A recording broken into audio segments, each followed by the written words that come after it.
Kwa maoni yangu unaona ni kama ameshindwa kufanya kazi. Na si ati ni kila mtu huwa na uwezo ya kufanya kazi yao. Kama umeshindwa kufanya kazi, kitu ambacho unafaa ufanye ni kuuliza usaidizi. Uliza wale ambao wako na ujuzi ama uwezo wa kufanya kazi, wakusaidie, wakupatie maoni ambayo inaweza kukusaidia. Kwa kimombo tunasema ya kwamba you need to tell the king when he is naked. Na kwangu, kwa maoni yangu naona ya kwamba watu ambao wanamzingira rais, advisors wake, hawamwambii ukweli. Mheshimiwa Irene Mayaka, first of all, tell us why you're here today. So the reason why I'm here today, this is actually the second day of the Transforming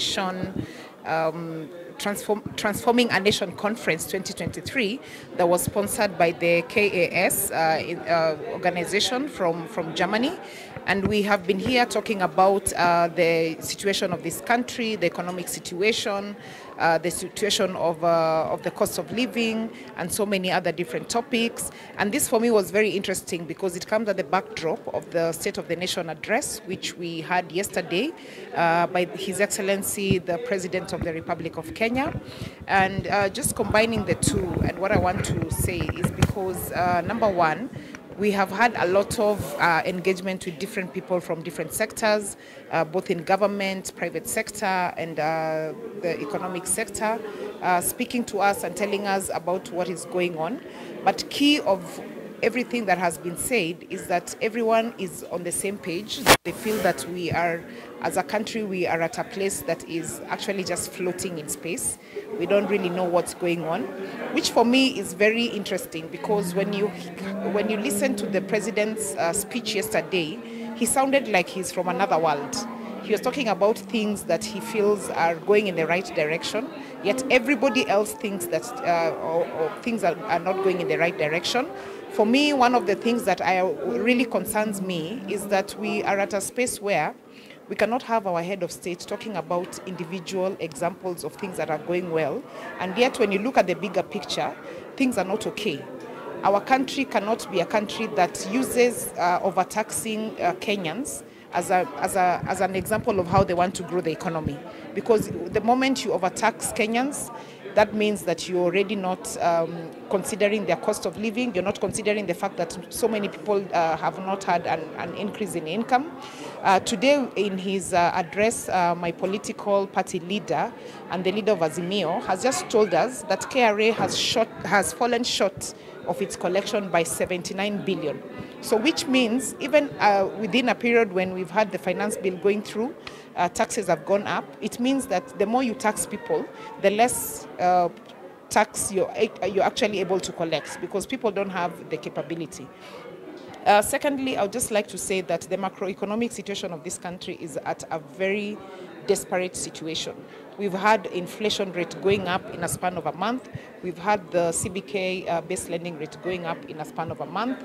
And for me, it looks like we are actually living the theme of this government that tells us that we are going from bottom up, because everything is literally going from bottom up. Taxation is moving from bottom up. Cost of living is moving from bottom up. The cost of fuel has moved from bottom up. If you look at even the exchange rate of the shilling against the dollar and so many of the other currencies out there, it's moving from bottom up. So really, we are in a situation where we just need to accept that things are not good. We're in a situation where we cannot pinpoint any one thing in this country that is actually working. I don't know of any, and I'd really like to challenge anyone out there who thinks that there's anything in this country that is actually working. Even the Hustler Fund that was promised to young people, we've just had statistics of the level of non-performing loans in that space and how high it is. And that's because the purchasing power of Kenyans has really gone down. So even people who are in business are suffering. We are having so many people closing their pay bill and till numbers right now with Safaricom, because that is also another space that is being closed. We are having extremely long queues in our airports. And on Tuesday, this coming Tuesday, I have a question to KRA that is coming up in Parliament, because I want to understand why is KRA charging Kenyans, charging the tourists who are coming into the country against a backdrop of regulations that are not even in place. They're telling us that they are now going to set up regulations. But on what basis are you even charging people for things that they're bringing into this country? Because now tourists are diverting. Some are going to Tanzania, some are going to other countries. We are having reductions in that number. So nothing is working in this country. And we really, really need to be in a space where, before we dig ourselves further and go into a deeper hole, we need a rescue, and we need conversations to be had. We need this government to reach out to the people who can actually help them to make things better, to have a conversation with them. Let them not isolate themselves. Let them not live in a situation that is not realistic. And then finally, as I finish, I just want to talk about the concerns that we have as parliamentarians. Because right now we are having very important bills that are being fast-tracked in Parliament. Yeah, they're not going through the full process that they're supposed to go through. We are having situations where even when we want to have discussions of very important issues of this country that are happening in this country, you find that it comes to a situation where we have a quorum glitch, which does not make sense at all. And I just want to urge my fellow parliamentarians that it is incumbent upon us. We're the people who can actually save Kenyans. We need to perform our oversight role because we have three arms of government. We have the executive, we have the judiciary, we have the legislative, and ideally, each of these structures is supposed to work independently. The work of Parliament as a legislation is supposed to be oversighting the national government. We are not doing proper oversight. And I'd just like to urge our members of Parliament, even from the Kenya Kwanza side, that it is upon you to now come together with us. Let us together oversight this government and make sure it is actually delivering to Kenyans without any of us feeling like we are being held at ransom by people from either the executive or the judiciary. We just need to do our work for Kenyans. Mheshimiwa, nitakuuliza maswali mawili kwa Kiswahili. La kwanza, watu wanajiuliza Ruto ameshindwa kufanya kazi ama hana uelewa? Kwa lugha ya mtaa wanasema hana rada ya kuongoza. Mi kwa maoni yangu unaona ni kama ameshindwa kufanya kazi. Na si ati ni kila mtu huwa na uwezo ya kufanya kazi yao. Kama umeshindwa kufanya kazi, kitu ambacho unafaa ufanya ni kuuliza usaidizi. Uliza wale ambao wako na ujuzi ama uwezo wa kufanya kazi, wakusaidie, wakupatie maoni ambayo inaweza kukusaidia. Kwa kimombo tunasema ya kwamba you need to tell the king when he is naked. Na kwangu, kwa maoni yangu naona ya kwamba watu ambao wanamzingira rais, advisors wake hawamwambii ukweli.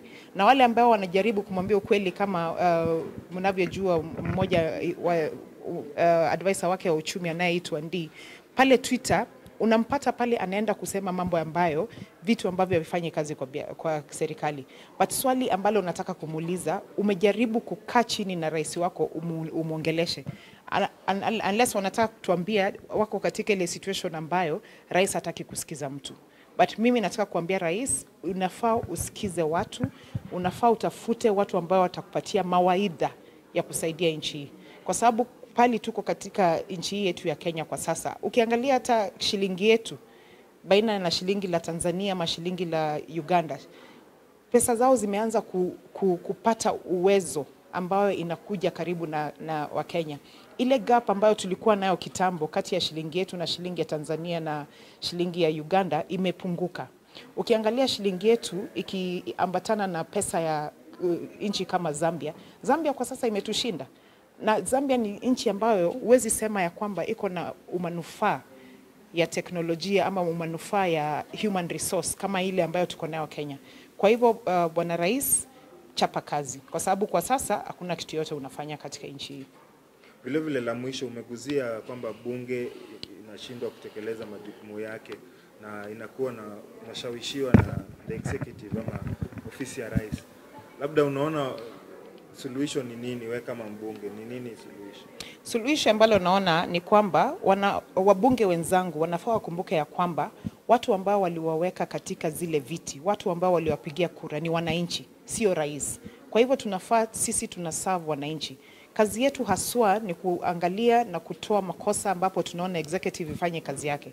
Lakini kwa sasa unaona ya kwamba mtu akijaribu kutoa makosa, anapigiwa simu, anaitwa, anapashwa, na hii si hali haswa ya kufanya kazi yetu. Sisi kama wabunge tunafaa ya kwamba wakati ambapo tunaona kitu chochote hakifanyi kazi vizuri, tunapoona kuna waziri yeyote ambaye afanye kazi yake vizuri, tunafaa tumkosoe na tunafaa tuhakikishe ya kwamba sisi ndio tunapigania Wakenya. Kwa sababu kwa sasa vile ambavyo vitu iko, na ndio mara mingi wanatuambia ya kwamba sisi kama minority we can only have our say but majority will have their way. But nataka kuwakumbusha wabunge wenzangu ambao wako upande ile ya serikali ya kwamba hata kama sisi ambao tuko upinzani tuko kidogo, wakumbuke ya kwamba miaka 5 ikiisha bado watarudi pale pale kwa wale wananchi, na wananchi hawatakuwa nakumbuka ya kwamba ulikuwa mbunge wa serikali. Atakuuliza wewe kama mbunge, wakati ambapo ulikuwa pale bungeni ulinisimamia, ulinipigania kama mwananchi, ulifanya nini? Na usisahau Wakenya wasahau. Wakenya wanakumbuka mambo hii na watatuuliza maswali hayo magumu. Kwa hivyo kama tutaki kuulizwa maswali ngumu hiyo wakati inapofika, ni wajibu wetu sisi kama wanabunge tushikane, tuulize haya maswali magumu na tuhakikishe ya kwamba executive inafanya kazi ambayo inafaa kufanya. Na kama wafanyi kazi hiyo, bado sisi kama wabunge tena tuko na ile power ya kuweka watu kalamu na kuambia kama mfanyi kazi endeni zenu nyumbani. Sawa, asante sana.